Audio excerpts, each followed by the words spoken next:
Sénégalaises, Sénégalais, hôtes étrangers qui vivez parmi nous.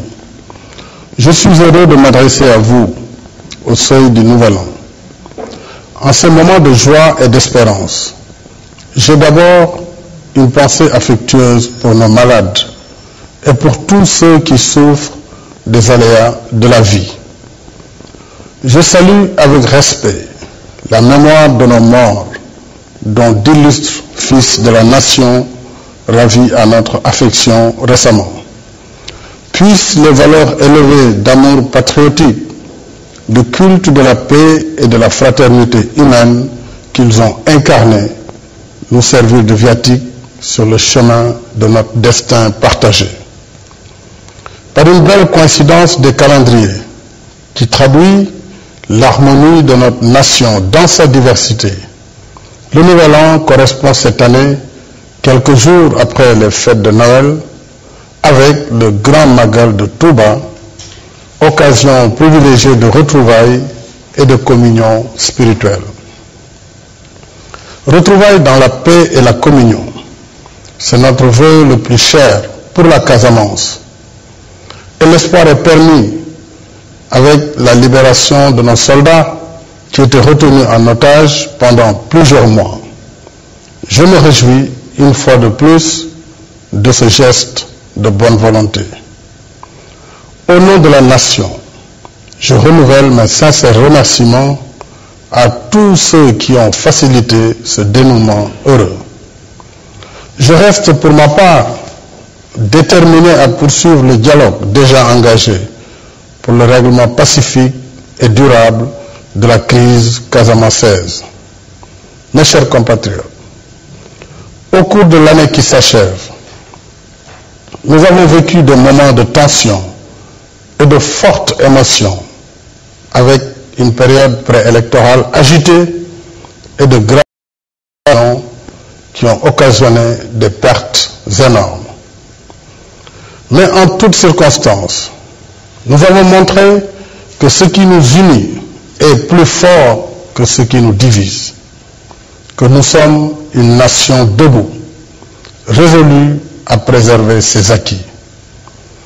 Face aux défis et aux épreuves, l'esprit de résilience, de solidarité et de partage, hérité de nos traditions ancestrales, a prévalu. Et le mérite en revient à chacun de vous. Ces vertus, mes chers compatriotes, nous devons les cultiver pour relever les défis à venir. Restons mobilisés parce que nous n'avons pas encore fini de solder notre passif de ces dernières années, avec un cumul de dettes de 3 041 milliards de francs CFA, dont 700 milliards au titre de la dette intérieure.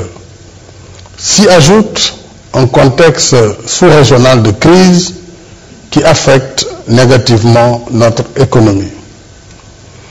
En dépit de toutes ces difficultés, nos efforts de réduction du train de vie de l'État et de rationalisation des dépenses budgétaires nous ont permis de dégager d'importantes ressources pour assister les populations touchées par la crise alimentaire, subventionner le prix de l'électricité et soutenir la campagne agricole, le tout pour un montant de 169 milliards.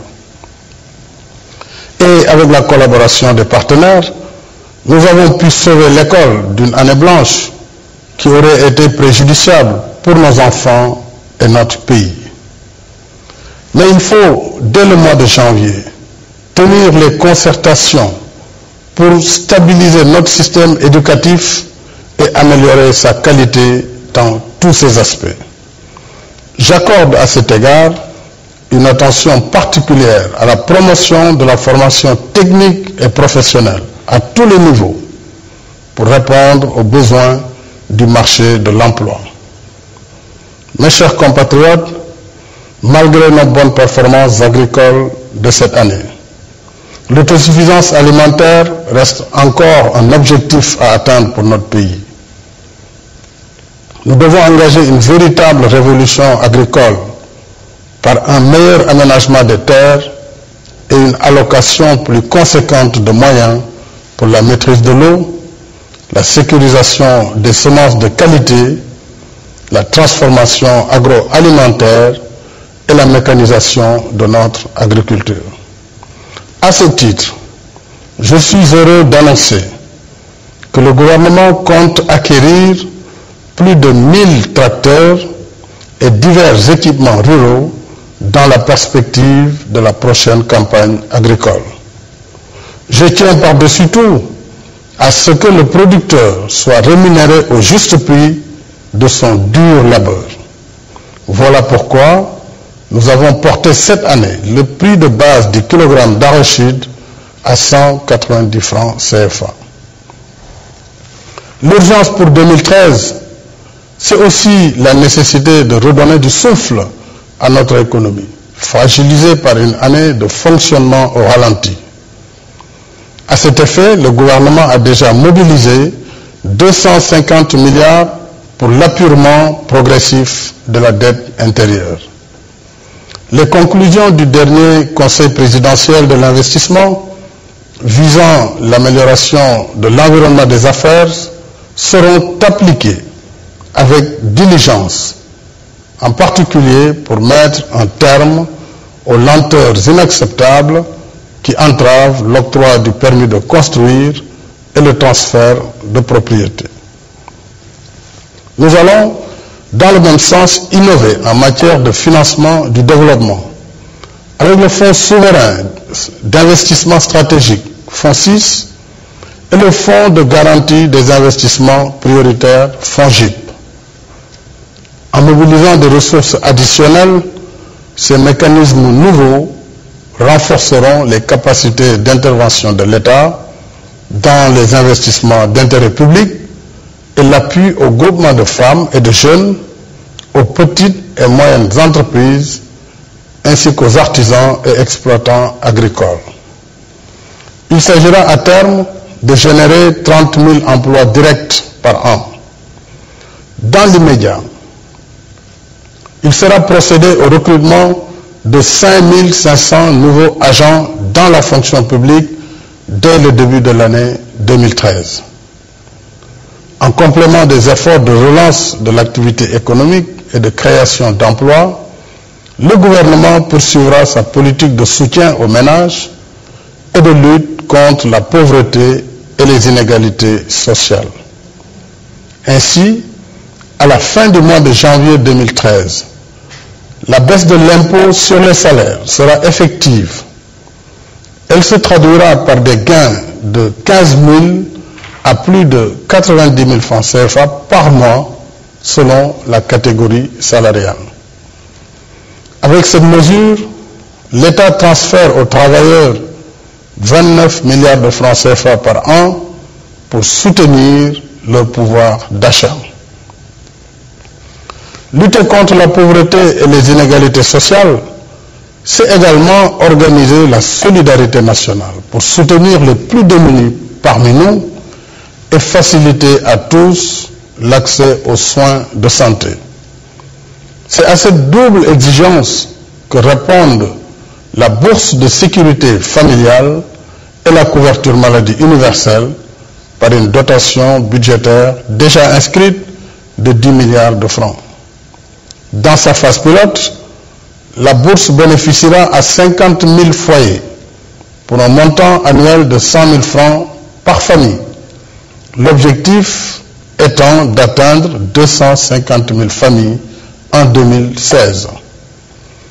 La couverture maladie universelle, quant à elle, est un nouvel instrument de solidarité nationale devant permettre à chaque Sénégalais, quelle que soit sa condition, d'accéder à un minimum de soins. Il sera en outre délivré aux personnes vivant avec un handicap une carte d'égalité des chances donnant droit à des services spécifiques, dont la gratuité des soins dans les structures publiques. J'ajoute que nous tiendrons prochainement des concertations sur l'état de notre système de santé. Mes chers compatriotes, cette année encore, nous avons été durement éprouvés par les inondations. J'ai personnellement mesuré l'ampleur des dégâts en me rendant sur les lieux. Vous avez été nombreux à contribuer financièrement, faire des dons en nature, nourrir et loger des voisins sinistrés. Je salue cet extraordinaire élan de générosité dont des Sénégalaises et Sénégalais de toutes conditions, ici comme dans la diaspora, ont fait montre pour venir en aide aux victimes. Il nous faut à présent apporter une réponse durable au phénomène récurrent des inondations. C'est l'objet du nouveau département ministériel chargé de la restructuration et de l'aménagement des zones d'inondation. Dans le cadre du programme de réinstallation des familles déplacées, plus de 2000 nouveaux logements sociaux seront construits dans les prochains mois. Cet effort sera élargi avec l'ambitieux programme d'habitat que nous avons initié pour offrir à chaque famille la possibilité d'acquérir un logement décent. S'agissant du coût élevé des loyers, le gouvernement mettra en place une commission de régulation pour enrayer la spéculation devenue insupportable pour les locataires. De même, la subvention des prix de l'électricité sera maintenue. Au titre du programme d'électrification rurale, plus de 32 000 ménages seront connectés au réseau avant la fin de l'année 2013.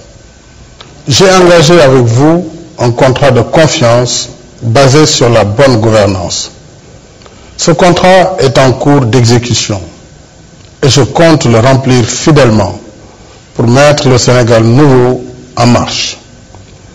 Tout comme la démocratie et le respect de l'état de droit, la gestion vertueuse des affaires publiques est plus que jamais une exigence citoyenne.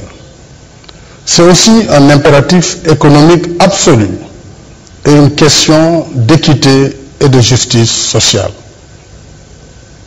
J'ai mis en place un office national anticorruption, OFNAC, doté de larges pouvoirs de saisine et d'investigation pour traduire en actes notre aspiration commune à une gestion saine, soucieuse de la sauvegarde de l'intérêt public. Dans le même esprit, la Cour des comptes a été réformée pour renforcer son indépendance et ses moyens d'intervention, notamment avec l'institution d'un parquet général. J'ai également instruit l'inspection générale d'État de publier un rapport annuel sur l'état de la gouvernance publique.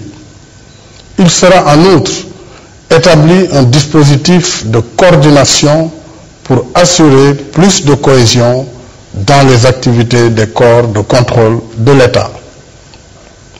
Dans l'exercice de toute mission de service public, personne ne peut se soustraire de l'obligation de transparence et de rendre compte. Je sais que toute dynamique de changement dérange, parce qu'elle ébranle des certitudes, parce qu'elle bouscule des habitudes établies, et que pour certains, elle remet en cause des acquis et des privilèges indus. Mais rien ne me détournera de l'objectif de bonne gouvernance.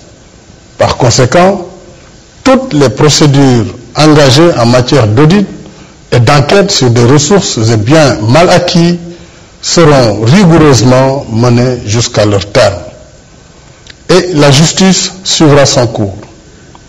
Mes chers compatriotes, en Afrique et dans le monde, notre diplomatie retrouve ses marques, avec la rationalisation de nos représentations diplomatiques et consulaires et la revalorisation de certains postes.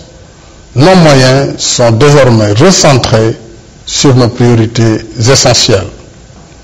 Il s'agit de mieux protéger nos compatriotes vivant à l'étranger, cultiver le bon voisinage et l'intégration africaine et favoriser une coopération axée sur le développement. Mes chers compatriotes, l'année qui s'annonce nous ouvre de nouvelles possibilités de poursuivre la réalisation de nos aspirations à une vie meilleure sur le fondement de nos acquis. Bâtir le Sénégal de nos rêves est à notre portée. J'ai pleinement confiance dans nos capacités d'y parvenir si nous restons mobilisés autour des vertus du travail, du civisme et de la discipline individuelle et collective. C'est fort de cet espoir et de cette confiance que je vous présente mes vœux pour le nouvel an. Vœux de bonne santé, de longévité et de réussite pour chacun de vous. Vœux de paix, de cohésion nationale et de prospérité croissante pour notre cher pays. Déwénati et bonsoir.